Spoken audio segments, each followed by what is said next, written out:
అందరూ నిజాయితీ, నిరాడంబరాల గురించి ఎప్పుడూ మాట్లాడుతూ ఉంటారు. మనస్సులో ఉన్నదే చెప్పు, చెప్పిందే మనస్సులో ఉంచుకో అనే ఒక చిన్న వాక్యంలో బాబూజీ దీనిని తెలిపారు. భగవంతుడు నీకు వరాలివ్వాలని, నీ కోరికలు తీర్చాలని నీవు కోరుకుంటూ ఉన్నప్పుడు, నేను నిన్ను ప్రేమిస్తూ ఉన్నాను అని భగవంతుడికి చెప్పకండి. ఎందుకంటే ఆయనకు అంతా తెలుసు.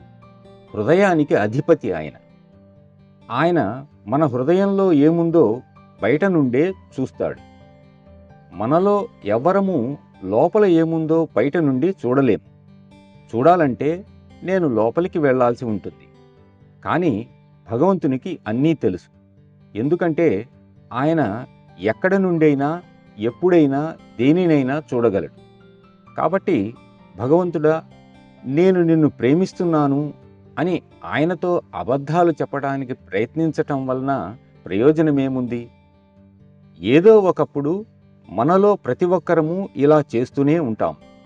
కాబట్టి మీరు నిజంగా ఆయనను ప్రేమిస్తేనే ఆయనను ప్రేమిస్తున్నట్లు చెప్పండి.